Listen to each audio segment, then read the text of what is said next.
رضوان کو جنگی تربیتیں دیں۔ صحابہ کرام باقاعدہ باہم پہلوانی کرتے تھے، کشتی کرتے تھے تاکہ جسم میں توانائی اور طاقت آئے اور اس طاقت کو کفار کے خلاف استعمال کیا جائے۔ ان کے درمیان تیر اندازی کے اور تلوار بازی کے مقابلے ہوا کرتے تھے، گھوڑ دوڑ کے مقابلے نبی کریم نے خود کروائے ہیں تاکہ اس میں مہارت حاصل ہو جائے۔ یہ سب جنگی تدابیر کی تیاری تھی، جنگی تیاریاں تھیں جو کہ کی گئیں۔ تو اب کیا ہم یہ کہیں گے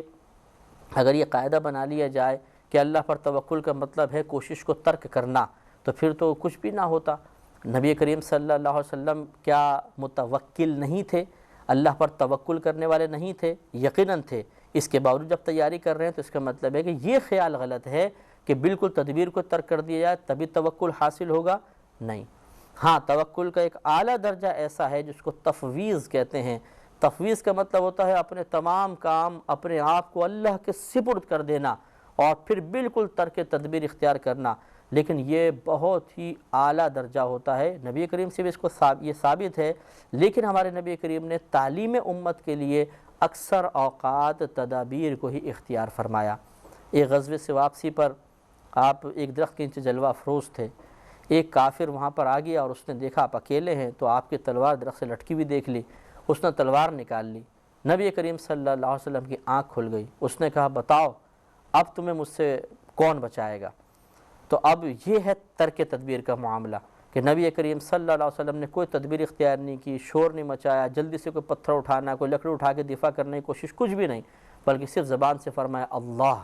یعنی مجھے اللہ بچائے گا۔ اب نبی کریم صلی اللہ علیہ وسلم کی زبان حق ترجمان سے اللہ کی جب ضرب نکلی تو ڈائریکٹ اس کے دل پر اثر ہوا، وہ کانپ گیا اور اس کے ہاتھ سے تلوار گر گئی۔ نبی کریم صلی اللہ علیہ وسلم نے اس تلوار کو اٹھا لیا اور فرمایا اب بتا تجھے مجھ سے کون بچائے گا؟ تو اس نے کہا کہ میں جان کی امان چاہتا ہوں، اگر آپ مجھے جانے دیں تو میں آپ کے کام آؤں گا۔ نبی کریم نے فرمایا کیا تو اسلام کو قبول کرتا ہے؟ اس نے کہا میں اسلام تو قبول نہیں کرتا ہوں لیکن اتنا ضرور وعدہ کرتا ہوں کہ کبھی بھی آپ کے خلاف کسی کی مدد نہیں کروں گا۔ تو نبی کریم صلی اللہ علیہ وسلم نے اس کو جانے دیا۔ تو یہ بھی ایسی بہت ساری مثالیں ملتی ہیں خود نبی کریم کی حیات طیبہ میں، صحابہ کرام، پھر جو امت کے اولیاء عظام ہیں کہ انہوں نے ترک تدبیر بھی فرمائی، لیکن شاذ، بہت کم، اور صرف اپنی ذات کے خاص، اپنے ذات کے ساتھ خاص، دوسروں کو اس کی ترغیب نہیں دی کیونکہ ہر ایک کا مزاج اور ان کی باطنی قوت اس توکل کی متحمل نہیں ہو سکتی تھی۔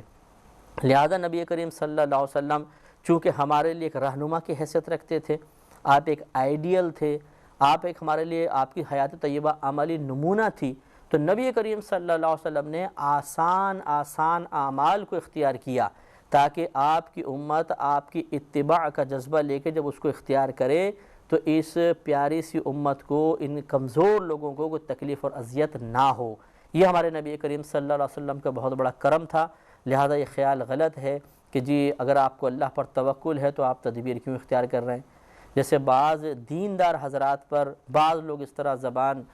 دراز کر دیتے ہیں کہ جی اگر ان کو اللہ پہ بھروسہ ہوتا تو اتنے گارڈ کیوں ساتھ لے کر رکھتے ہیں، یہ گنے لے کے گھوم رہے ہیں، جی ان کو اللہ پہ بھروسہ نہیں ہے۔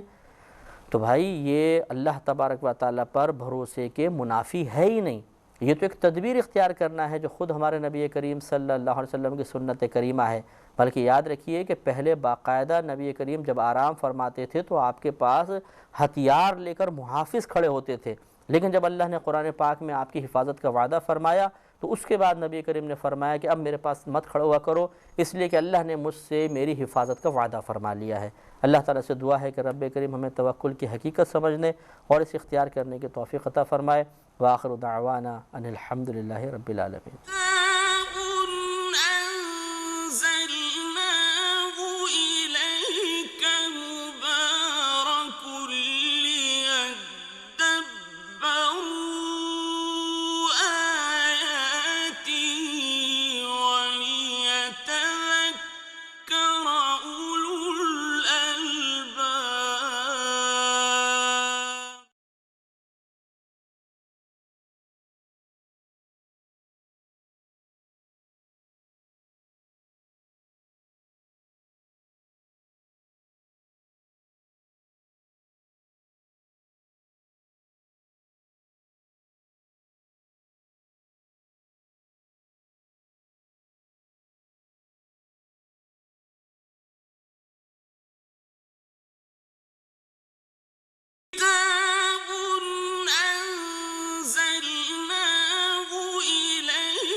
الحمدللہ رب العالمین والصلاة والسلام علی سید الانبیاء والمرسلین اما بعد فاعوذ باللہ من الشیطان الرجیم بسم اللہ الرحمن الرحیم۔ سورۃ الاحزاب چل رہی تھی اور اس کی تقریباً 48 آیات کی تفسیر مکمل ہو گئی تھی، اور جیسے کہ ہم نے ابتدا میں عرض کیا تھا کہ یہ سورۃ الاحزاب مدنی صورتوں میں سے ایک ہے، اور مدنی صورتوں میں اکثر اللہ تبارک و تعالیٰ کی طرف سے احکام کا بیان ہوا، کیونکہ جو مکی صورتیں ہیں یعنی جو ہجرت نبوی صلی اللہ علیہ وسلم سے پہلے نازل ہوئیں، چونکہ اس وقت عقائد کی اصلاح اشد ضروری تھی، لہٰذا اس میں زیادہ تر وہ آیات نازل ہوئیں جو بت پرستی کی مخالفت پر تھیں، عقیدہ آخرت کو واضح کیا گیا، اللہ تبارک و تعالیٰ کی ذات و صفات کے بارے میں جو ذات کی معرفت کرواتی تھیں اور صفات کے بارے میں انسان کے عقائد و نظریات مضبوط ہوتے تھے۔ اس کے علاوہ انبیاء علیہم السلام کا کثرت سے تذکرہ تاکہ عقیدہ نبوت مضبوط ہو جائے اور راسخ فی الذہن ہو جائے، اور اس کے بارے میں جو غلط قسم کے خدشات ہیں اس تمام کے تمام دور ہو جائیں۔ تو مکی صورتوں میں عقیدے کا بیان کثرت سے کیا گیا، اور مدنی صورتوں میں اگرچہ عقیدہ کا بیان بھی ہوا لیکن پھر اس کی مقدار تھوڑی سی کم ہو گئی، کیونکہ جب ہجرت فرما لی گئی تو اس کے بعد لوگوں کے ذہن میں بہت سارے اسلامی عقائد راسخ فی الذہن ہو گئے تھے اور وساوس دور ہو گئے تھے، لہٰذا اب ضرورت اس بات کی تھی کہ نبی کریم صلی اللہ علیہ وسلم کے ذریعے ان احکام کو بیان کروایا جائے جو آپ کے دنیا سے پردہ فرما جانے کے بعد اسلام اور ہمارے معاشرے کی اصلاح کا اور اس کی بقا کا سبب بن سکیں۔ لہٰذا 49ویں آیت میں اللہ تبارک و تعالی نے اسی طرح ایک حکم کو بیان فرمایا ہے، لہذا ارشاد ہوتا ہے کہ یا ایھا الذین آمنوا، اے ایمان والو، اذا نکحتم المؤمنات، جب تم مومنہ عورتوں سے نکاح کرو، ثم طلقتموہن من قبل ان تمسوہن، پھر طلاق دے دو تم ان عورتوں کو اس سے پہلے کہ چھوا ہو تم نے ان عورتوں کو، فما لکم علیہن من عدۃ تعتدونہا، تو نہیں ہے تمہارے لیے ان عورتوں پر کوئی عدت کہ تم اس عدت کے دنوں کو شمار کرو، فمتعوہن، تو نفع دو تم، تھوڑا سا نفع دو ان عورتوں کو، وَصَرِّحُوهُنَّ صَرَاحًا جَمِيلًا، اور ان عورتوں کو اچھے طریقے سے چھوڑ دو۔ تو اس آیت کریمہ میں اللہ تبارک و تعالی نے اس مسئلے کو بیان فرمایا کہ اگر کسی عورت سے نکاح ہو جائے، ایجاب و قبول ہو جائے، لیکن دخول اور خلوت صحیحہ سے پہلے اگر وہ عورت کو طلاق کوئی شخص دے دیتا ہے تو طلاق بالکل نافذ ہو جائے گی، لیکن ایسی عورت پر عدت واجب نہیں ہوتی ہے، اور جب عدت لازم نہیں ہوتی ہے تو پھر اس کے لیے مہر بھی لازم نہیں ہوگا، بلکہ اس کو صرف اور صرف 3 کپڑے دیے جائیں گے جن کو متعہ کہا جاتا ہے، اور پھر یہ کہ اچھے طریقے سے ان کو چھوڑ دیا جائے گا۔ تو دیکھیے اس میں اللہ تبارک و تعالی نے ایک تو یہ بات بیان فرمائی کہ عورتوں سے نکاح کرنا جائز، اور انہیں اس سے پہلے کہ دخول وغیرہ ہو، قربت وغیرہ ہو، خلوت صحیحہ ہو، طلاق دینا بھی جائز ہوتا ہے، اور ان عورتوں پہ عدت نہیں ہوتی۔ تو ایسی عورت کہ جو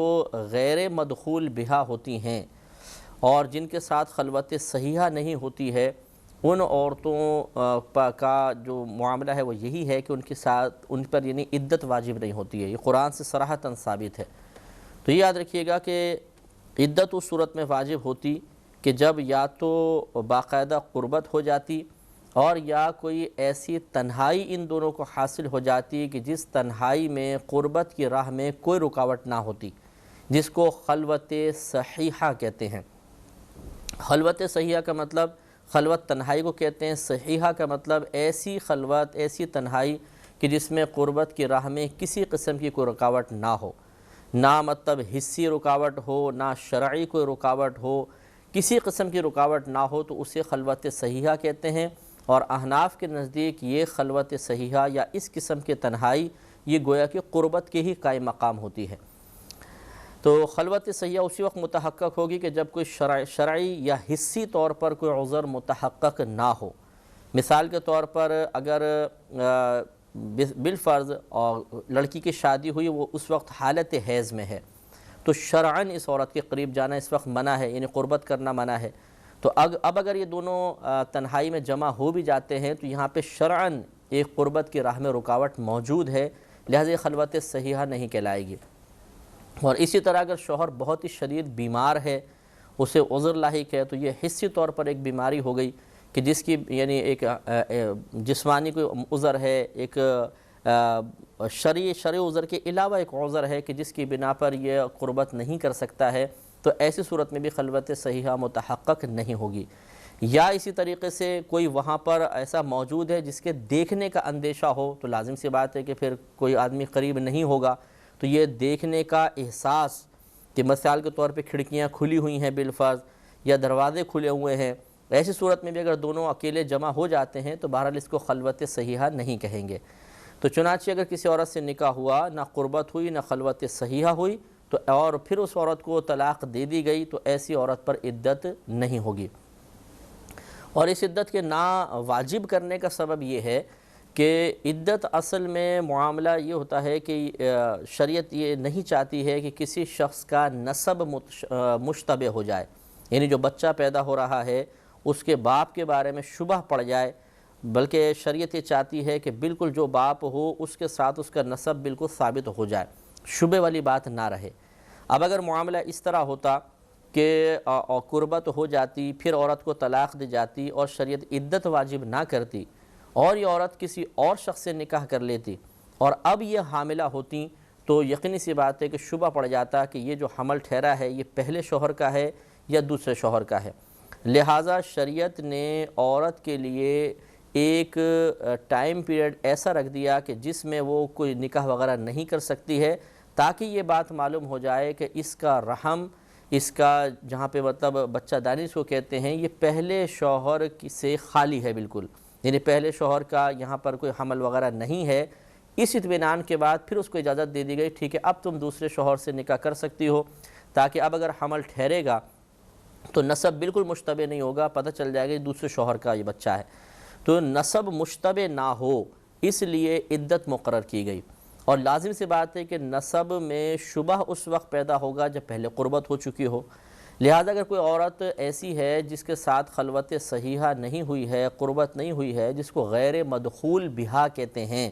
تو ایسی عورت کو اگر اس شخص نے طلاق دے دی ہے تو پھر یہ طلاق بالکل واقع ہو جائے گی اور اس عورت پر عدت لازم نہیں ہوگی۔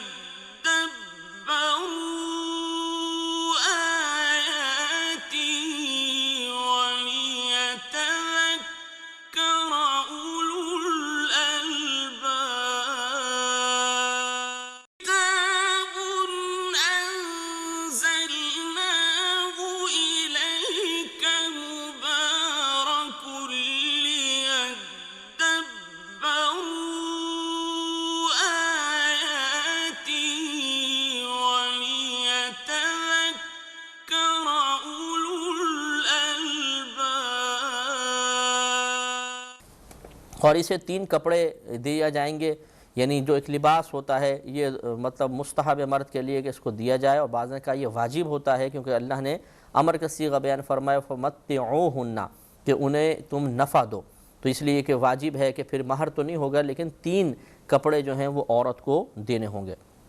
اور پھر آخر میں فرمایا وَسَرِّحُوهُنَّ صَرَاحًا جَمِيلًا، تو دیکھیے کہ کسی عورت سے اگر نکاح ہو اور قربت سے پہلے طلاق دی جائے تو یقیناً کوئی بہت بڑی وجہ ہوگی جس کی بنا پر طلاق دی گئی ہے، کوئی ضرور قابل نفرت ایسی بات ہو گئی ہوگی جس کی بنا پہ آدمی طلاق دیتا ہے، اور قربت سے پہلے، دخول سے پہلے، قریب آنے سے پہلے، رخصتی سے پہلے طلاق دی گئی ہے، تو لازم سی بات ہے کوئی نہ کوئی وجہ تو ہوگی اور کوئی عذر ہوگا، لیکن اس کے باوجود اللہ تبارک و تعالی ہمیں اچھے سلوک کا ہی حکم دیتا ہے، لہٰذا اس قسم کی خاتون کے لیے بھی اللہ کا حکم یہ ہے کہ وَسَرِّحُوهُنَّ صَرَاحًا جَمِيلًا، اور تم ان عورتوں کو اچھے طریقے سے چھوڑو، یعنی کوئی ان کو اذیت مت دو، انہیں بیجا روکو نہیں، ان کے اوپر کوئی شدت یا سختی نہ کرو، بلکہ نرمی کے ساتھ انہیں خود سے جدا کر دو۔ آگے ارشاد فرمایا یا ایھا النبی، اے نبی، انا بے شک ہم نے احللنا لکا حلال کر دیں آپ کے لیے ازواجک اللاتی آپ کی وہ بیویاں جو آتیتا اجورہن کہ جنہیں آپ ان کے مہر دے دیں، وما ملکت یمینک اور آپ کے لیے ہم نے لونڈیوں کو حلال کر دیا، مما افاء اللہ علیک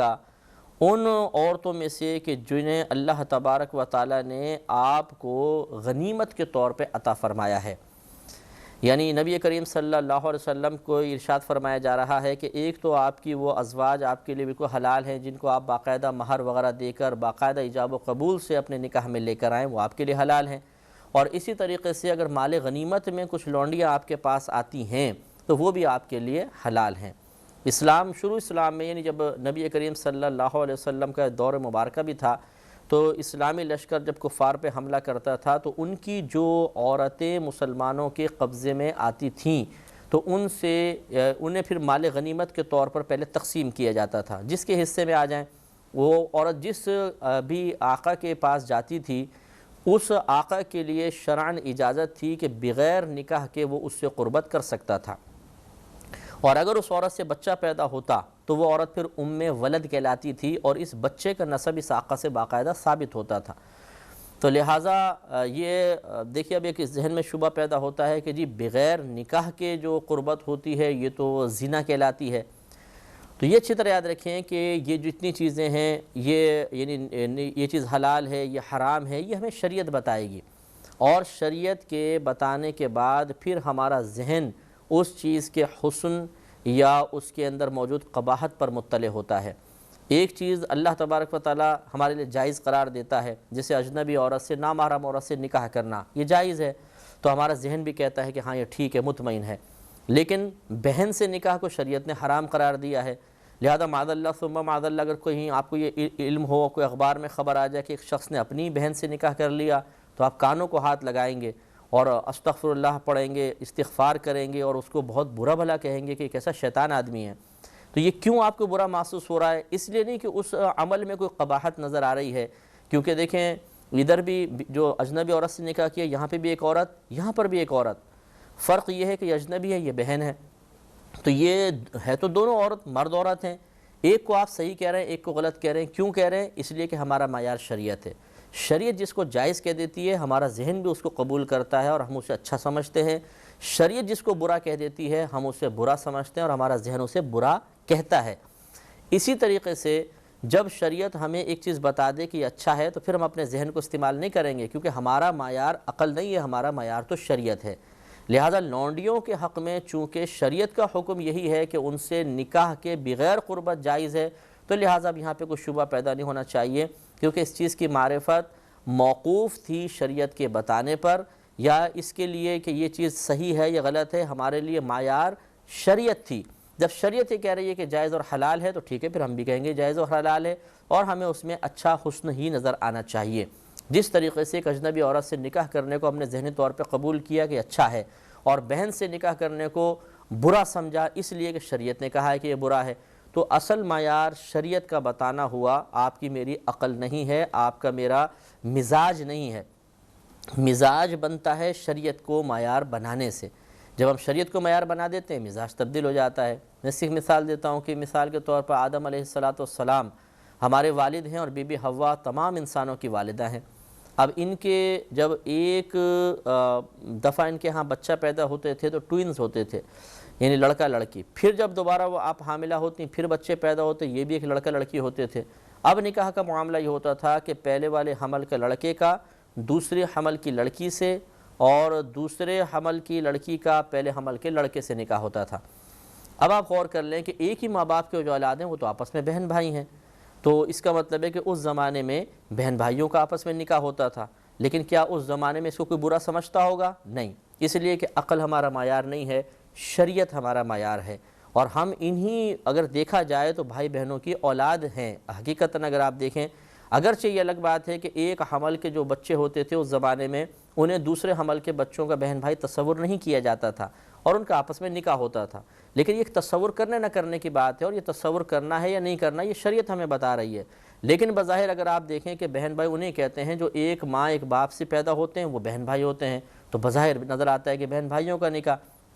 تو خلاصہ کلام یہ ہے کہ اگر آپ اور ہم اپنی عقل کو استعمال کریں گے تو عقل بہت سے کاموں کو کہتی ہے اچھے ہیں، بہت سے کاموں کو کہتی ہیں برے ہیں، لیکن جب ہم شریعت کو معیار بناتے ہیں تو بعض اوقات جن کو ہم اچھا کہہ رہے ہیں وہ برا بن جاتا ہے، اور جس کو ہم برا سمجھ رہے ہوتے ہیں وہ اچھا ہو جاتا ہے۔ تو اس لیے عقل کو یہاں پر ہم معیار نہیں بنائیں گے بلکہ شریعت کو معیار بنائیں گے۔ یہ اتنی تفصیل اس لیے عرض کی کہ بعض لوگ اس بات کو سننے کے بعد ایک دم یہ کہہ دیا کرتے ہیں کہ ارے معاذ اللہ ثم معاذ اللہ، کہ اگر لونڈی سے بغیر نکاح کے قربت جائز تو زنا اور اس میں کیا فرق ہوا؟ اس میں یہی فرق ہوا کہ زنا کو شریعت نے حرام رکھا ہے اور لونڈی سے بغیر نکاح کے قربت کو خود شریعت نے حلال رکھا ہے۔ تو جس کو شریعت حلال کہے وہ اچھا، جس کو شریعت حرام کہے وہ برا۔ تو اس لیے ہماری عقل شریعت کے تابع ہے، ہم اس کو زنا کو برا سمجھیں گے اور لونڈی سے بغیر نکاح کے قربت کو جائز اور حلال تصور کیا جائے گا، اور اس کی اجازت باقاعدہ قرآن عظیم نے دے دی۔ لیکن پھر بعد میں یہ ختم ہو گیا معاملہ کہ نبی کریم نے غلاموں کو، لونڈیوں کو آزاد کرنے کا حکم دیا، اور آہستہ آہستہ اسلام نے غلامی کے تصور کو مٹایا۔ تو اللہ تعالیٰ نے ارشاد فرمایا کہ یا ایھا النبی، اے نبی، انا بے شک ہم نے احللنا حلال فرمایا لکا آپ کے لیے، ازواجکا آپ کی بیویوں کو، اللاتی جنہیں آتیتا آپ عطا فرما دیں، اجورہن ان کے مہر، وما ملکت اور جو مالک ہوئے، یمینوں کا آپ کا سیدھا ہاتھ، یعنی جن کے آپ کا سیدھا ہاتھ مالک ہوا۔ یہ ایک اصطلاح استعمال ہوتی ہے، مراد اس سے لونڈی ہوتی ہیں کہ آپ کے لیے لونڈیاں بھی ہم نے حلال قرار دی، مما ان چیزوں میں سے جو افا اللہ علیہ کا جو غنیمت میں اللہ تبارک و تعالیٰ نے آپ کو عطا فرمائیں، یعنی لونڈیاں ان میں سے کہ جو مال بطور غنیمت اللہ نے آپ کو عطا فرمایا۔ وہ اور کون کون حلال ہیں، مزید تفصیل بیان فرمائی کہ وہ بناتی عمی کا، اور آپ کے چچا کی بیٹیاں، وہ بناتی عماتی کا، اور آپ کی پھوپھیوں کی بیٹیاں، وہ بناتی خالی کا، اور آپ کے ماموں کی بیٹیاں، وہ بناتی خالاتی کا، اور آپ کی خالاؤں کی بیٹیاں، اللاتی ہاجرن معک وہ بیٹیاں کہ جنہوں نے آپ کے ساتھ ہجرت فرمائی۔ تو بظاہر اس قید سے ایسا لگتا ہے کہ جن آپ کے ان کزنز نے آپ کے ساتھ ہجرت فرمائی ان سے نکاح جائز، اور جنہوں نے ہجرت نہیں کی ان سے نکاح ناجائز۔ تو یہ یاد رکھیں کہ یہ کہنا مقصود نہیں ہے، بلکہ یہ قید اتفاقی ہے۔ ایک قید احترازی ہوتی ہے اور ایک قید اتفاقی ہوتی ہے۔ قید احترازی کا مطلب تو یہ ہے کہ کوئی ایسی بات ذکر کر دینا جو باقاعدہ ایک شرط کی حیثیت رکھتی ہو کہ یہ ہوگا تو ایسا ہوگا، یہ نہیں ہوگا تو ایسا نہیں ہوگا، یا یہ ہو تو یہ جائز، یہ نہ ہو تو ناجائز۔ تو اگر اس قسم کا معاملہ ہو تو ہم اسے قید احترازی کہتے ہیں۔ اور ایک قید اتفاقی ہوتی ہے، اس کا مطلب یہ ہوتا ہے کہ ہم کو باقاعدہ ایک شرط کے طور پہ ایک چیز ذکر کر رہے ہوتے ہیں، لیکن اجازت ہوتی ہے اس کا رعایت کرو یا نہ کرو۔ تو یہاں قید اتفاقی احترازی نہیں، کلام جاری رہے گا اگلے پروگرام میں۔ وآخر دعوانا ان الحمد للہ رب العالمین۔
الحمد للہ رب العالمین والصلاة والسلام علی سید الانبیاء والمرسلین، اما بعد فاعوذ باللہ من الشیطان الرجیم، بسم اللہ الرحمن الرحیم۔ سورۃ الاحزاب چل رہی تھی اور اس کی تقریباً 50 آیات کی تفسیر مکمل ہوئی تھی۔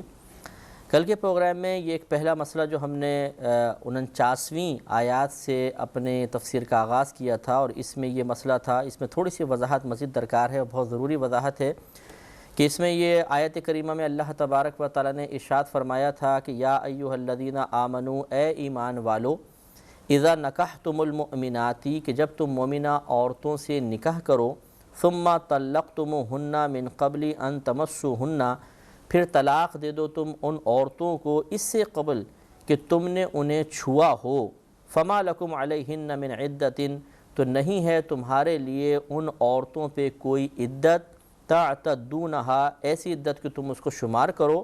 فمتعوہن، تو پھر تم انہیں تھوڑا بہت نفع دو، وسرحوہن سراحا جمیلا، اور انہیں اچھے طریقے سے چھوڑ دو۔ کہ اگر خلوت صحیحہ نہیں ہوئی، قربت نہیں ہوئی، اور کوئی عورت کو طلاق دے دیتا ہے تو پھر اسے 3 کپڑے دیے جائیں گے۔ اس میں صرف اتنا اضافہ ضرور آپ ذہن میں رکھیے گا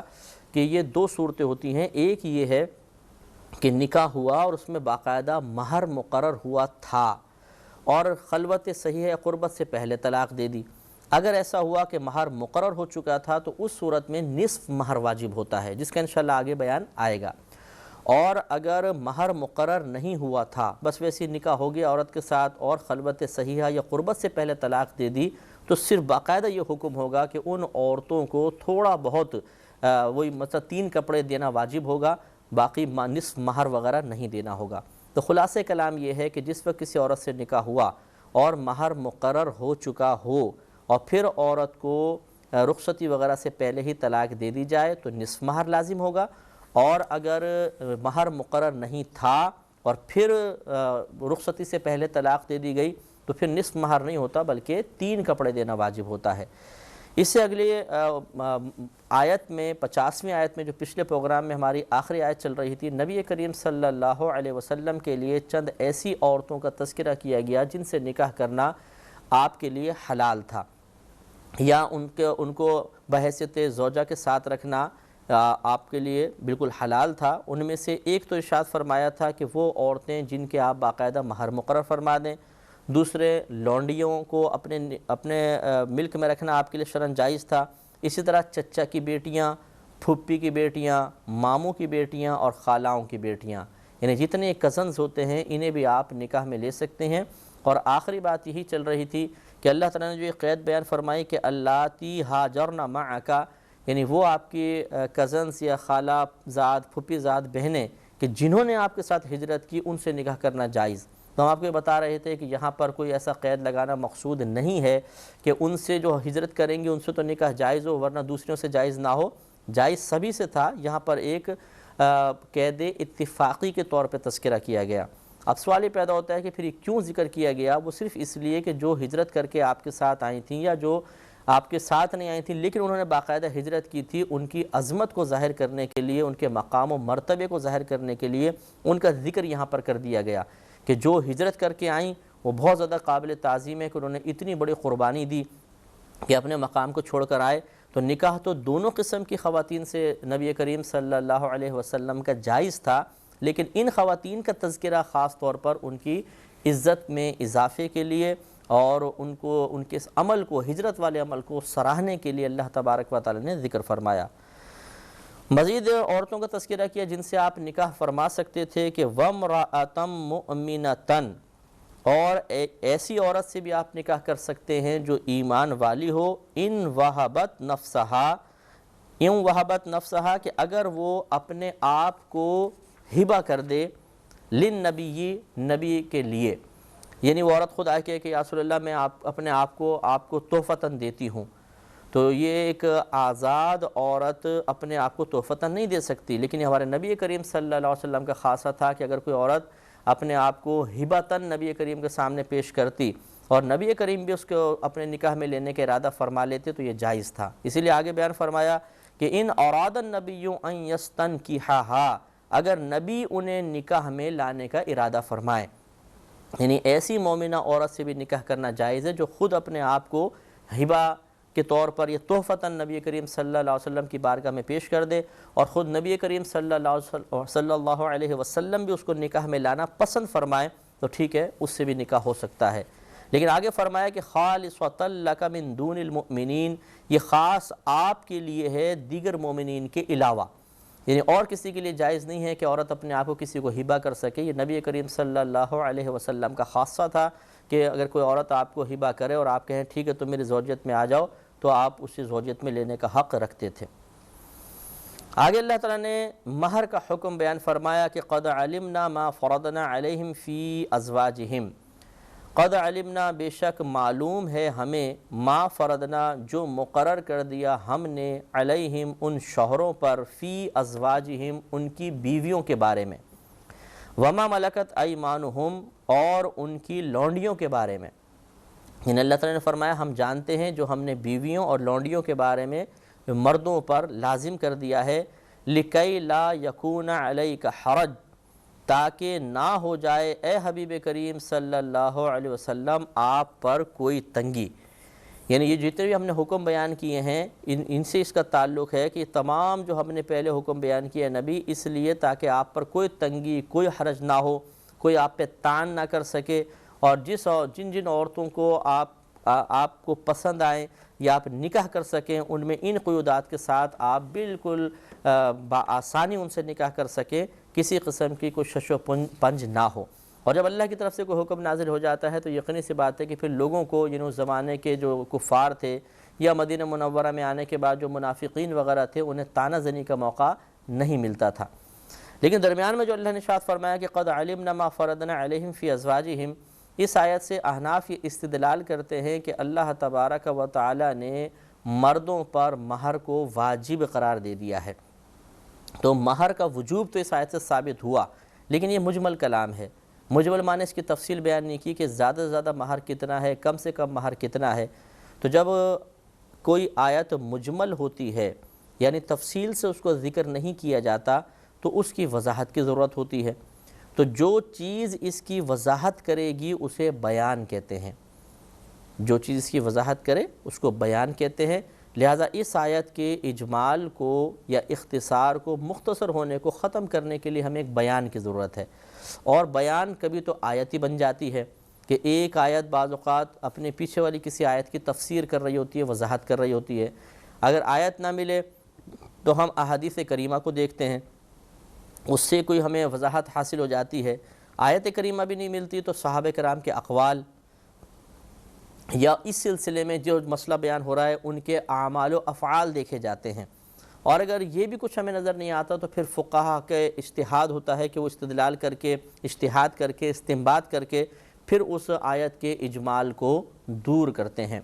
تو اب یہ اس میں اللہ تبارک و تعالیٰ نے اتنا تو بیان فرمایا کہ شوہروں پر مہر لازم ہے، لیکن کتنا مہر، کم سے کم کتنا ہوگا، زیادہ سے زیادہ کتنا ہوگا، اس کی مقدار کوئی بیان نہیں کی۔ تو چنانچہ احادیث مبارکہ دیکھی گئیں، کیونکہ قرآن میں اور کسی آیت میں اس قسم کا بیان موجود نہیں ہے کہ ہم اسے اس آیت کی وضاحت اور تفسیر کے طور پر پیش کر سکیں۔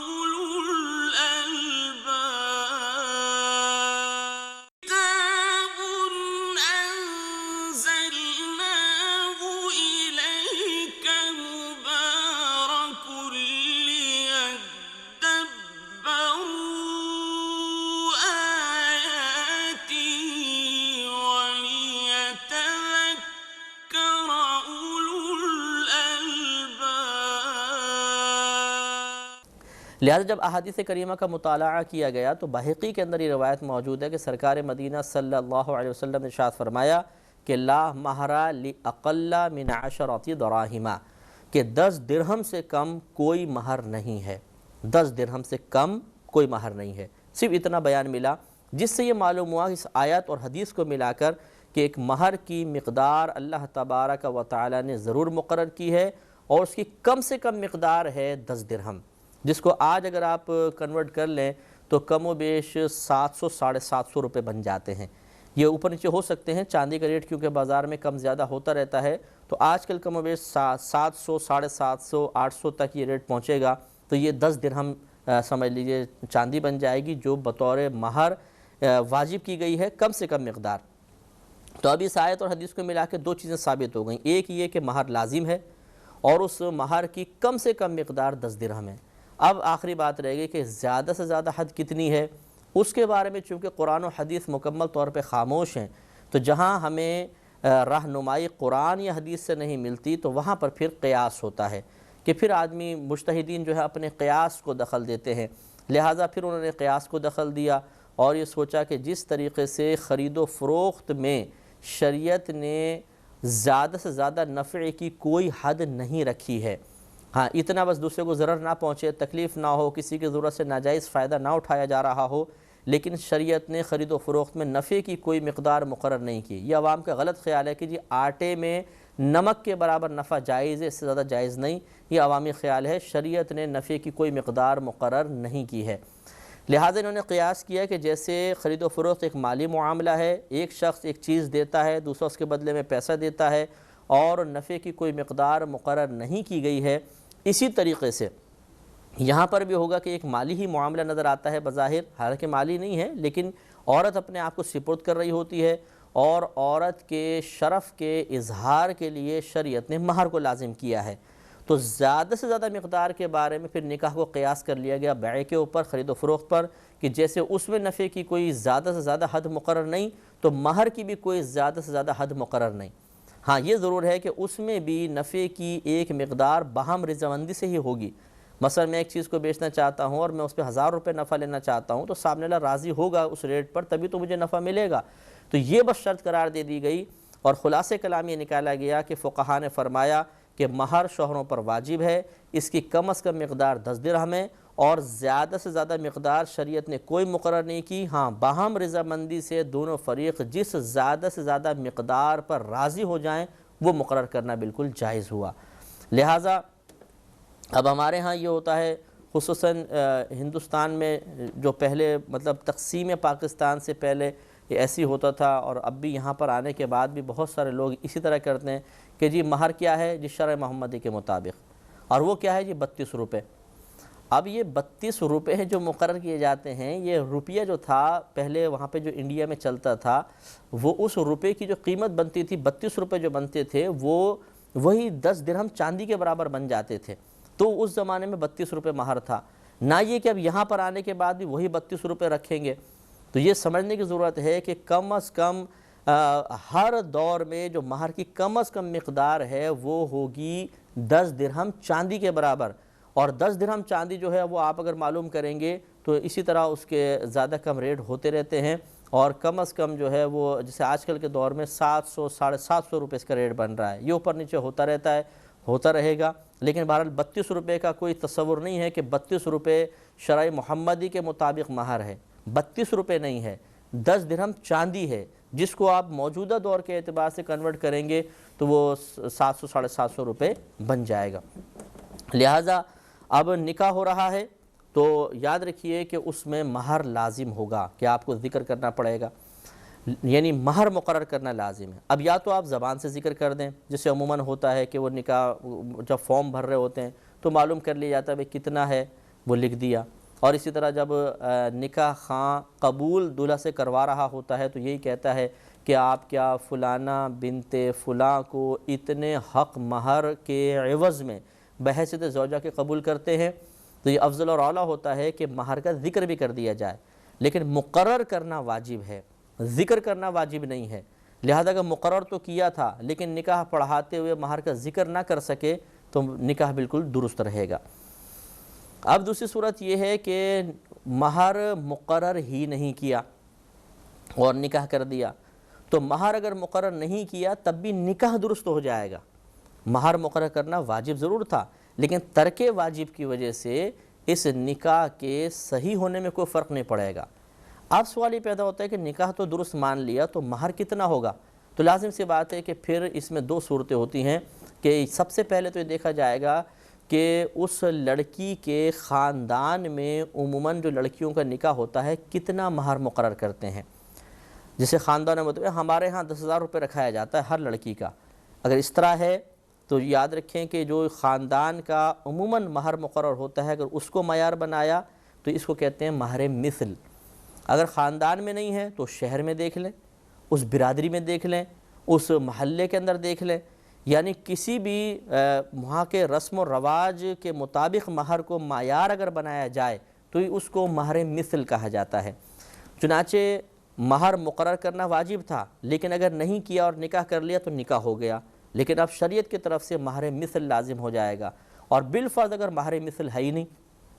کہ وہاں پہ نہ لڑکیوں کو کوئی مہر، ان کے خاندان میں ایک مخصوص مہر ہے، نہ علاقے میں، نہ شہر کے اندر ہے، کیونکہ شہر کے تقریباً اعتبار ہوتا ہے، یہ نہیں کہ پورے ملک کا یا پوری دنیا کا اعتبار کریں گے، تو اگر کوئی مہر مثل نہیں ہے تو پھر کم از کم جو ہے 10 درہم مہر تو مقرر ہو گئی ہوگا کہ یہ شریعت کی طرف سے مقدار مقرر شدہ ہے، لہٰذا اگر آپ نے مہر مقرر نہیں کیا تو 10 درہم تو کم از کم ہے۔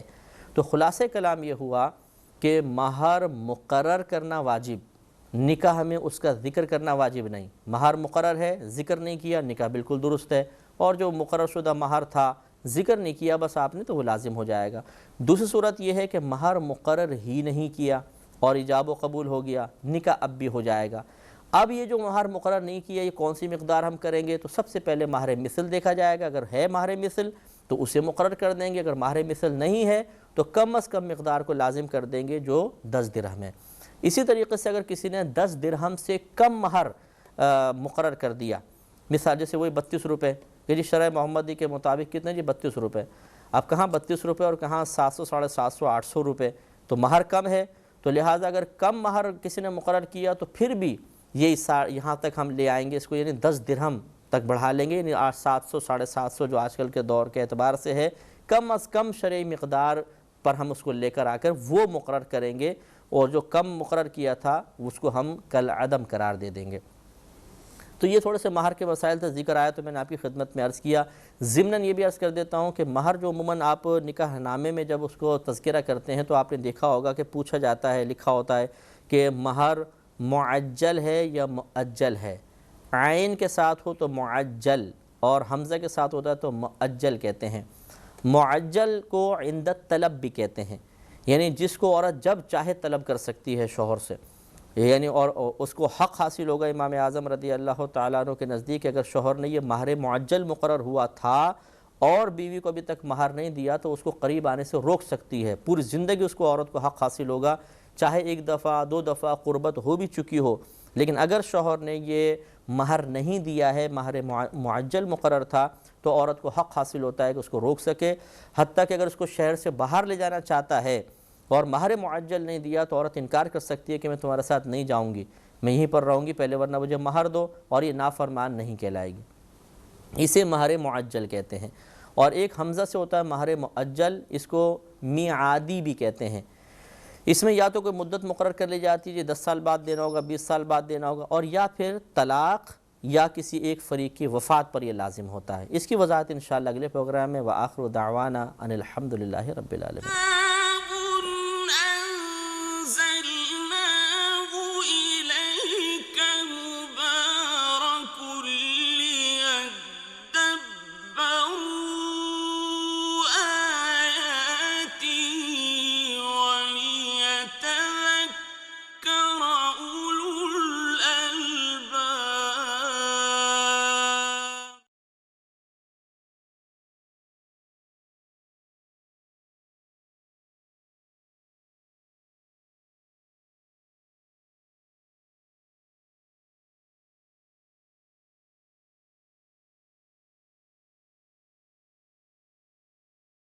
كتاب أنزلناه إليك مبارك ليدبروا آياته وليتذكر أولو الألباب۔ الحمد للہ رب العالمین والصلاة والسلام علی سید الانبیاء والمرسلین، اما بعد فاعوذ باللہ من الشیطان الرجیم، بسم اللہ الرحمن الرحیم۔ سورۃ الاحزاب چل رہی تھی اور اس کی 50ویں آیت کی ہی تفسیر پر ہم تھے، اور اس میں اس آیت کی وضاحت ہو رہی تھی کہ قد علمنا ما فرضنا علیہم فی ازواجہم، کہ بے شک معلوم ہے ہمیں جو مقرر کر دیا ہم نے ان شوہروں پر ان کی بیویوں کے بارے میں، یعنی مہر کا یہاں پر تذکرہ تھا، اور مہر کی تفصیل میں آپ کی خدمت میں عرض کر رہا تھا، اور ہماری آخری بات یہ چل رہی تھی کہ مہر جو ہوتا ہے جو نکاح نامے میں لکھوایا جاتا ہے اس کی دو قسمیں ہوتی ہیں، ایک مہر معجل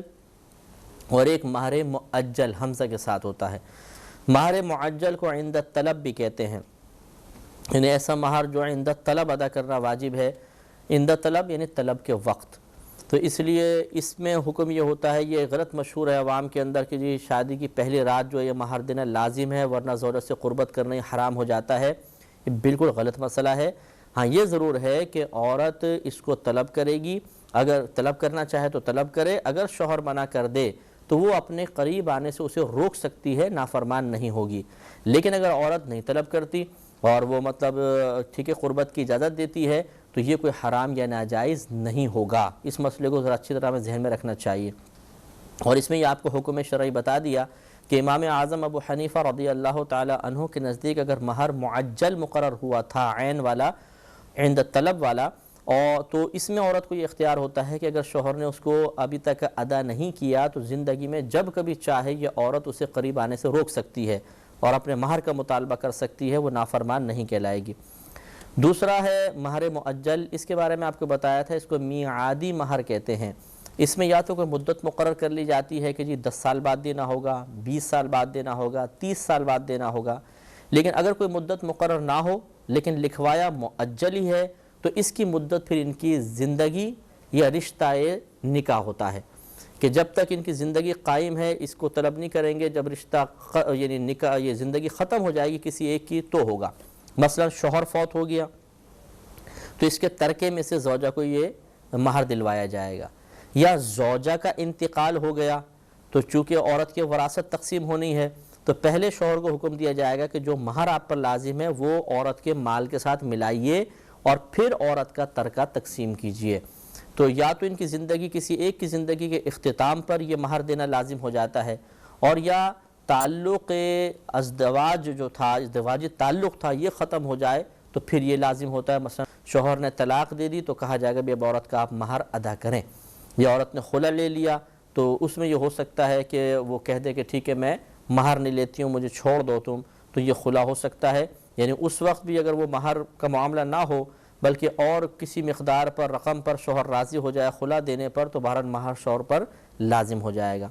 تو یہ یعنی مہر مؤجل جو ہوتا ہے یا تو اس کی مدت مقرر کی جاتی ہے، اگر مدت مقرر نہیں کی آپ نے تو خود بخود اس کی مدت مقرر ہے، وہ دونوں کی زندگی ہے یا پھر تعلق شادی کا تعلق کا قیام ہے، یہ اس کی ایک مدت ہوتی ہے۔ جب زندگی کا تعلق ختم ہوگا یا رشتے کا تعلق ختم ہو جائے گا تو یہ مہر کی ادائیگی لازم ہو جاتی ہے۔ تو اس پہلے حصے میں کہ قد علمنا ما فرضنا علیہم فی ازواجہم، تو شوہروں کے بارے میں جو بیویوں کے بارے میں شوہروں پر لازم کیا گیا وہ مہر کا ہے، اور وما ملکت ایمانہم، اور یہ بھی اللہ تعالیٰ نے فرمایا ہمیں معلوم ہے جو ہم نے مقرر کیا لونڈیوں کے بارے میں، تو یہاں نان نفقہ مراد ہوگا کیونکہ لونڈیاں جو ہیں ان کے حق میں مہر نہیں ہوتا ہے۔ اور یہ پہلے بتا دیا لِكَيْ لَا يَكُونَ عَلَيْكَ حَرَجْ، تاکہ اے حبیب کریم صلی اللہ علیہ وسلم آپ پر کوئی تنگی نہ رہے۔ یہ چونکہ پچھلے تمام آپ پروگرام دیکھ ہی رہے ہوں گے کہ اس میں مختلف عورتوں کا تذکرہ ہے کہ آپ فلاں سے فلانا سے فلانا سے آپ نکاح کر سکتے ہیں، تو اس کے بارے میں اللہ تعالیٰ بیان فرما رہا ہے کہ تمام احکام اس لیے بیان کیے تاکہ آپ کو کسی قسم کی تنگی اور حرج محسوس نہ ہو اور آپ پہ کوئی طعنہ زنی نہ کر سکے۔ وَكَانَ اللَّهُ غَفُورًا رَحِيمًا، اور اللہ تبارک و تعالیٰ بہت بخشنے والا مہربان ہے۔ پھر آگے مزید نبی کریم صلی اللہ علیہ وسلم کے اختیارات کا تذکرہ کیا گیا کہ ترجی من تشاء منہن، اے حبیب کریم صلی اللہ علیہ وسلم ان عورتوں میں سے جسے آپ چاہیں انہیں پیچھے کر دیجئے، وَتُؤْوِي إِلَيْكَ مَن تَشَاءُ، اور اپنے پاس جگہ دیجئے جسے آپ چاہیں۔ تو یا تو اس سے مراد یہ ہے کہ جس کو چاہیں نکاح میں باقی رکھیں، جس کو چاہیں طلاق دے کے آپ جدا کر دیجئے، آپ کو مکمل اختیار ہے۔ اور یا پھر اس کا مطلب یہ ہے کہ جب ایک سے زیادہ بیویاں ہوتی ہیں تو بیویوں میں باری مقرر کرنا شوہروں پر واجب ہوتا ہے، کہ مثلا ایک دن یہاں گزاریں، ایک دن اس کے پاس گزاریں، پھر نان نفقے کے اندر کچھ اس کی مطلب عدل و انصاف کا جو حکم ہوتا ہے، تفصیل بہت لمبی ہے انشاءاللہ، پھر کبھی کسی آیت کے تحت آپ کو عرض کریں گے۔ لیکن یہاں پر نبی کریم سے یہ عام آدمی کا حکم ہے، نبی کریم صلی اللہ علیہ وسلم کو مکمل طور پہ اختیار دیا گیا تھا کہ جس عورت کو بیوی کو چاہیں آپ اسے دور رکھیں، جس کو چاہیں قریب کر لیں، یعنی آپ پر باری لازم نہیں ہے، آپ جس طرح چاہیں اپنے ازواج کے پاس جا سکتے ہیں۔ تو اس لیے یہ نبی کریم صلی اللہ علیہ وسلم کے خصائص میں سے ہے کہ آپ کو اس کی مکمل طور پہ اجازت دی گئی تھی کہ آپ پر اور اپنی ازواج کی باریاں مقرر کرنا لازم نہیں تھا، لیکن اس کے باوجود ہمارے نبی کریم صلی اللہ علیہ وسلم ازواج میں بہت عدل و انصاف سے کام لیتے تھے، اور اس اختیار کو حاصل کرنے کے باوجود کبھی بھی کوئی یہ ثابت نہیں کر سکتا کہ آپ نے کوئی بے انصافی فرمائی تھی۔ آگے ارشاد فرمایا کہ وَمَنِ ابْتَغَيْتَ مِمَّنْ عَزَلْتَ فَلَا جُنَاحَ عَلَيْكَ، اور اے حبیب کریم صلی اللہ علیہ وسلم اگر ان عورتوں میں سے جس کو آپ نے ایک کنارے پر کر دیا ہے، اگر آپ کا کبھی دوبارہ دل چاہے، یعنی ان کے قریب ہونے کو دل چاہے، تو اس میں بھی آپ پر کچھ گناہ نہیں ہے۔ تو اس سے معلوم ہوا کہ اگر نبی کریم صلی اللہ علیہ وسلم نے کسی زوجہ کی باری کو منسوخ کر دیا، لیکن پھر آپ کا دل ان کی طرف مائل ہوا کہ چلے میں باری ان کی مقرر کر دیتا ہوں، تو اس میں بھی کوئی حرج نہیں ہے۔ ایسا نہیں ہے کہ منسوخ کر دینے کے بعد دوبارہ آپ کو اس چیز کا اختیار نہیں رہے گا۔ ذَلِكَ أَدْنَىٰ أَن تَقَرَّ أَعْيُنُهُنَّ، یہ اس سے زیادہ نزدیک ہے کہ ان ازواج کی آنکھیں ٹھنڈی ہوں، کیونکہ جب آپ نے کسی کو پیچھے کیا دوبارہ قریب کریں گے تو خوش ہوں گی، اس لیے ان ازواج کے لیے حکم بیان کیا گیا۔ وَلَا يَحْزَنَّ، اور وہ عورتیں غم نہ کریں، وَيَرْضَيْنَ بِمَا آتَيْتَهُنَّ كُلُّهُنَّ، اور آپ انہیں جو کچھ بھی عطا کریں وہ سب کے سب اس پر راضی رہیں۔ تو یہ خصوصی طور پر ان گویا کہ ازواج مطہرات پر کرم نوازی فرماتے ہوئے آپ کو مزید اختیارات میں وسعت دی گئی تاکہ ان عورتوں کی آنکھیں ٹھنڈی ہوں، انہیں غم محسوس نہ ہو، اور جو کچھ آپ باری وغیرہ مقرر کر رہے ہیں، ان کو دیگر تحائف اور انعامات دے رہے ہیں، اس پر وہ دل سے سب کے سب راضی رہیں۔ مزید آگے ارشاد فرمایا کہ وَاللَّهُ يَعْلَمُ مَا فِي قُلُوبِكُمْ، اور اللہ تبارک و تعالی جانتا ہے جو کچھ تمہارے دلوں میں ہے، وَكَانَ اللَّهُ عَلِيمًا حَكِيمًا، اور اللہ تبارک و تعالی علم والا، حکمت و حلیم ہے۔ حلیم کا مطلب ہوتا ہے کہ جو بردبار ہو، جلد بازی نہ کرنے والا، بہت غور و تفکر کر کے سوچ سمجھ کر فیصلہ کرنے والا۔ تو بہرحال اللہ تبارک و تعالیٰ تو سوچ سے پاک ہے کہ وہ اس کو غور و تفکر کی حاجت نہیں ہے، وہ تو بس ارادہ فرماتا ہے اور چیز معرض وجود میں آ جاتی ہے، اور کبھی بھی ایسا نہیں ہوتا کہ معاذ اللہ اس میں کوئی غلطی اور نقص ہو۔ یہ غور و تفکر ہمارے لیے ہوتا ہے، لیکن بہرحال حلیم کا معنی یہ ہوتا ہے، حلیم کہتے ہیں بردبار کو۔ آگے ارشاد فرمایا کہ لا یحل لک النساء من بعد، اے حبیب کریم صلی اللہ علیہ وسلم نہیں حلال ہیں آپ کے لیے عورتیں اس کے بعد۔ یہ آپ نے پیچھے جو ہم نے 22ویں سپارے کے شروع میں آپ کو یاد ہوگا، اس سے 21ویں سپارے کا اینڈ تھا، 22ویں سپارے کا آغاز تھا کہ جس میں ازواج مطہرات نے نبی کریم صلی اللہ علیہ وسلم سے نان نفقے کا مطالبہ کیا تھا، جی ہمیں کچھ اضافہ کر دیجئے۔ تو اللہ تبارک و تعالی نے ان نبی کریم کو فرمایا تھا کہ آپ ان عورتوں کو اختیار دے دیں کہ چاہو تو دنیا اختیار کر لو اور چاہو تو نبی کو اختیار کرو، اور اگر جو آپ سے پھر دور ہونا چاہیں ان کو چھوڑ دیجئے، جو قریب رہنا چاہیں ان کے لیے اجر عظیم ہے۔ تو نبی کریم صلی اللہ علیہ وسلم نے یہی آیات پھر ازواج مطہرات کے سامنے بیان کی، تو سب کے سب نے یہی فیصلہ کیا کہ نہیں، ہم کبھی بھی دنیا کو آخرت پر ترجیح نہیں دیں گے بلکہ آپ کے ساتھ رہیں گے۔ تو چونکہ ان عورتوں نے قربانی دی تھی، نبی کریم صلی اللہ علیہ وسلم کے لیے اپنے آپ کو مقید کر لیا تھا، تو ان کے اس اقدام کو سراہتے ہوئے اللہ تعالیٰ نے ان کے شرف میں یہاں پر اضافہ فرمایا، اور نبی کریم سے ارشاد فرمایا کہ لا یحل لک النساء من بعد،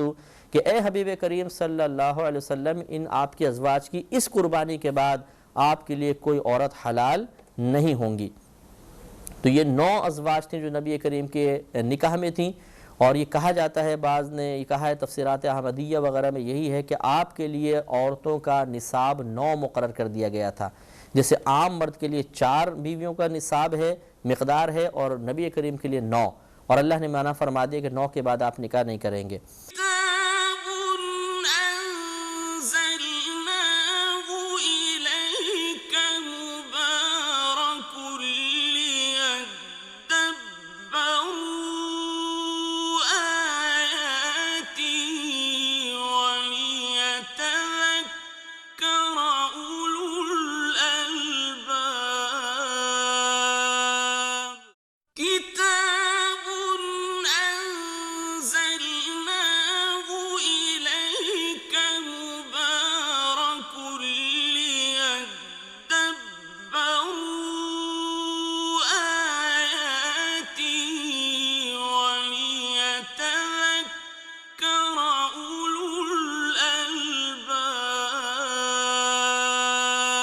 ولا ان تبدل بہن من ازواج، اور نہ یہ کہ ان کے بدلے میں اور کوئی بیویاں لے لو، یعنی ان کو طلاق دے کے کسی اور عورت سے نکاح کر لو، یہ آپ کو اجازت نہیں ہوگی۔ ولو اعجبک حسنہن، اگرچہ آپ کو ان کا حسن پسند آئے، یعنی کسی عورت کا حسن آپ کو اچھا لگے، بالفرض کوئی خصوصیت اچھی لگے، اس کے باوجود ان عورتوں کے شرف حاصل ہو گیا کہ آپ ان کے علاوہ عورت سے نکاح نہیں کریں گے، نہ ان کے بدلے میں کسی عورت کو لائیں گے، ہاں الا ما ملکت یمینک، مگر جو لونڈیاں ہوں، جیسے ماریہ قبطیہ رضی اللہ تعالی عنہا، یہ ایک لونڈی تھیں جو نبی کریم صلی اللہ علیہ وسلم کی عقد میں تشریف لائی تھی، اور ان سے حضرت ابراہیم رضی اللہ تعالیٰ عنہ نبی کریم کے فرزند ارجمند پیدا ہوئے تھے، جو بہرحال بچپنے میں انتقال کر گئے تھے۔ تو اس آیت سے بظاہر یہ معلوم ہوتا ہے کہ 9 ازواج کے علاوہ 10ویں سے نبی کریم صلی اللہ علیہ وسلم کو نکاح کی اجازت نہیں تھی، اور ایسا بھی اجازت نہیں تھی کہ ان میں سے کسی کو طلاق دے کے کسی عورت سے آپ نکاح کر لیں۔ لیکن سیدہ عائشہ صدیقہ رضی اللہ تعالی عنہا کی ایک روایت ہے کہ آپ نے ارشاد فرمایا کہ یہ پہلے نبی کریم کے لیے یہی حکم تھا، اور آخری عمر میں جا کے یہ منسوخ ہو گیا تھا، اور آپ کو اجازت دے دی گئی تھی کہ آپ جتنی عورتوں سے چاہے نکاح کریں۔ اس صورت میں پھر یہ مفسرین نے اور فقہاء نے ارشاد فرمایا کہ جو پیچھے یہ آیت تھی کہ یا ایھا النبی انا احللنا لکا ازواجک، کہ اے نبی بے شک ہم نے حلال کیا آپ کے لیے آپ کی بیویوں کو، اللاتی آتیت اجورہن، وہ بیویاں جنہیں آپ نے ان کا مہر دیا ہو۔ تو اس میں چونکہ کوئی تعداد مقرر نہیں، تو پھر انہوں نے کہا کہ گویا کہ پھر بعد میں یہ آیت سے استدلال کرتے ہوئے کہا کہ گویا کہ آگے والی آیت اس والی آیت کے حکم سے منسوخ ہو گئی ہے، اور نبی کریم صلی اللہ علیہ وسلم کو 9 سے زیادہ ازواج سے بھی نکاح کی اجازت دے دی گئی تھی۔ وَكَانَ اللَّهُ عَلَى كُلِّ شَيْءٍ رَقِيبًا، اور اللہ تبارک و تعالی ہر چیز پر نگہبان ہے۔ تو اللہ تعالیٰ کی عادت کریمہ آپ ملاحظہ فرما رہے ہیں کہ ہر حکم کو یا بہت ساری تفصیل کو بیان کرنے کے بعد اللہ تبارک و تعالیٰ آخر میں اپنی ایک صفت کا تذکرہ فرماتا ہے، جس سے یہ اشارہ ملتا ہے کہ اللہ تبارک و تعالیٰ یہ اس بات کو پسند فرماتا ہے کہ ہم بار بار اللہ تعالیٰ کی صفات پر غور کریں، تاکہ اس کی عظمت ہمارے دل میں بیٹھتی چلی جائے، اور اس کی ان صفات سے اس کی ذات کی عظمت کا ہمیں اندازہ ہو، اور ہم شکر ادا کریں کہ ہم نے ایسی ذات پاک کو اپنا معبود تصور کیا ہوا ہے، معبود مانا ہوا ہے، اسے عبادت کے لائق تصور کیا ہوا ہے، اور جو نہیں مانتا ہے وہ احساس بیدار کرے کہ ایسی ہی ذات کو اپنا معبود بناؤں کہ جو اتنی ساری صفات کی حامل ہے۔ تو لہذا اس لیے اللہ تعالیٰ نے بار بار یہ اپنی صفات کو مختلف انداز سے بیان فرمایا۔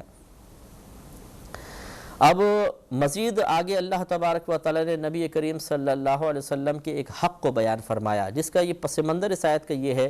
کہ جب حضرت زینب رضی اللہ تعالی عنہا سے نبی کریم صلی اللہ علیہ وسلم کا نکاح ہوا، تو آپ نے لوگوں کو بلایا کھانے وغیرہ کے لیے، تو بہت سارے لوگ آئے، کھانا کھا کے جماعتیں آتی جاتی جاتی آتے جاتی جاتی۔ نبی کریم صلی اللہ علیہ وسلم چاہ رہے تھے حجرے میں آرام فرمانا، لیکن 3 اشخاص ایسے تھے کہ جو کھانا وغیرہ کھانے کے بعد وہیں باتیں کرنے بیٹھ گئے۔ نبی کریم تشریف لائے تب بھی وہ بیٹھے ہوئے، آپ چلے گئے، پھر دوبارہ آئے، پھر وہ بیٹھے رہے، باتیں کرتے رہے، آپ چلے گئے۔ اس طرح کئی مرتبہ ہوا، جس سے نبی کریم صلی اللہ علیہ وسلم کو اذیت ہوئی۔ آپ کسی اور ازواج کے پاس چلے گئے، وہاں سے فارغ ہو کے جب واپس تشریف لائے پھر وہ بیٹھے ہوئے تھے۔ تو چونکہ اس کی وجہ سے نبی کریم صلی اللہ علیہ وسلم کو ملال پیدا ہوا آپ کے قلب انور میں، تو اللہ تبارک و تعالیٰ نے یہ حکم نازل فرمایا اور نبی کے ایک حق کی طرف اشارہ کر دیا۔ لیکن نبی کریم صلی اللہ علیہ وسلم کے اخلاق کریمانہ تھے کہ آپ نے انہیں ٹوکا نہیں، ڈانٹا ڈپٹا نہیں کہ بھئی تم کیا کر رہے ہو۔ یہ نبی کریم کی حکمت تھی کہ آپ ضبط فرماتے تھے تاکہ ایک اچھی مثال قائم ہو جائے اور لوگ آگے اس کو اپنے لیے عملی نمونہ بنا لیں۔ اور اللہ تبارک و تعالیٰ کی عادت کریمہ تھی کہ اپنے حبیب کریم صلی اللہ، اور مطلب تھی سے مراد ہم ان آیات کو چونکہ اس پر دلیل بنا رہے ہیں اس لیے میں ماضی کی بات عرض کر رہا ہوں، ورنہ تو اللہ تعالیٰ اپنے حبیب کی ہمہ وقت اور ہمیشہ دل جوئی کو پسند اور محبوب فرماتا ہے کہ اللہ تعالیٰ کی عادت کریمہ تھی کہ جب بھی نبی کریم صلی اللہ علیہ وسلم قلب انور رنجیدہ ہوتا، آپ کو کوئی چیز اذیت پہنچاتی، تو اللہ تعالیٰ ایک آیت نازل فرماتا، کوئی حکم نازل فرماتا، جس سے لوگوں کو احساس ہو جاتا کہ آئندہ ہمیں یہ غلطی نہیں کرنی ہے۔ لہذا دیکھیں اللہ تعالیٰ نے ارشاد فرمایا کہ یا ایھا الذین آمنو، اے ایمان والو، لا تدخلوا بیوت النبی، تم نہ داخل ہو نبی کے گھروں میں، الا مگر ان یؤذن لکم الی طعام غیر ناظرین اناہ، مگر جب تک تم اجازت نہ پاؤ۔ اگر تمہیں اجازت دے دی جائے تو ٹھیک ہے بیٹھو، ورنہ پھر نبی کریم کے گھر کی طرف اس میں گھروں میں داخل نہ ہو۔ مثلا یہ فرمایا کہ الی طعام غیر ناظرین اناہ، مثلا کھانے کے لیے تم بلائے جاؤ تو پھر ٹھیک ہے تم آ جاؤ، نہ یوں کہ خود اس کے پکنے کا راستہ دیکھو، یعنی آ کر بیٹھ جاؤ بغیر اجازت اور پھر کہ چلو بھی ہمیں بھی کھانا مل جائے گا، تو یہ غلط ہے۔ تو اس سے ایک مسئلہ تو یہ معلوم ہوا کہ ہاں نبی کریم اذن دیں تو آ کے بیٹھو، اور جب یہ اذن ختم ہو جائے تو فوراً فارغ ہو کے چلے جاؤ۔ دوسری بات یہ کہ بغیر بلائے نہ آؤ، نبی کریم اجازت دیں تو پھر آ کے بیٹھو، ورنہ پھر وہاں پر نہ آؤ۔ اس سے یہ مسئلہ بھی معلوم ہوا عام شخص کے لیے بھی کہ جیسے بعض لوگ شادی بیاہ ہوتے ہیں، شادی ہال میں سنا ہے مطلب اچھے اچھے کپڑے پہنے، بیوی بچوں کو بھی اچھا کپڑا پہنایا اور کسی بھی شادی ہال میں گھس گئے تو پتہ ہی نہیں چلتا، وہ سمجھتے ہیں وہ دلہن والے سمجھتے ہیں دلہا والوں کی طرف سے ہیں، دلہا والے سمجھتے ہیں دلہن والوں کی طرف سے ہیں، اور اس طرح ٹھیک ٹھاک وہ روزانہ کھانا پینا ہو جاتا ہے سیزن کے اندر خاص طور پر۔ تو یہ غلط حرکت ہے۔ نبی کریم صلی اللہ علیہ وسلم کا فرمان ہے کہ جو کسی دعوت میں بغیر بلائے گھسا تو وہ چور ہو کے گھسا اور ڈاکو بن کے نکلا، کیونکہ چوری سے اندر گیا تو چور، اور ڈاکو سے کہتے ہیں جو اعلانیہ طور پہ سامنے سے مال چرا کے نکل جائے، مال چھین کے نکل جائے، تو یہ اعلانیہ طور پہ کھا کے چکے نکلتا ہے تو گویا کہ ڈاکو بن کے نکلا، تو یہ بری چیز ہے۔ نبی کریم نے اس کی مذمت فرمائی، اس لیے بن بلائے مہمان نہیں بننا چاہیے، یعنی بغیر اجازت نہیں بننا چاہیے۔ بن بلائے سے مراد کسی گھر پہ آپ اچانک چلے گئے الگ مسئلہ ہے، اس میں بھی اچھا اصول یہ ہوتا ہے کہ آپ پہلے فون وغیرہ کر کے سامنے والے کو سوچنے کا، سمجھنے کا، تیاری کا موقع دیں پھر جائیے۔ اور اگر آپ کسی ایسے مقام پہ جو آپ نہیں جانتے، کسی کی دعوت آپ کو دعوت بھی نہیں دی گئی، تو ہرگز بغیر بلائے کسی کی دعوت میں چپکے سے نہیں جانا چاہیے۔ اس پر تھوڑا سا ایک دو حکم اور ہے انشاءاللہ میں عرض کروں گا، لیکن اگلے پروگرام میں۔ وآخر دعوانا ان الحمد للہ رب العالمین۔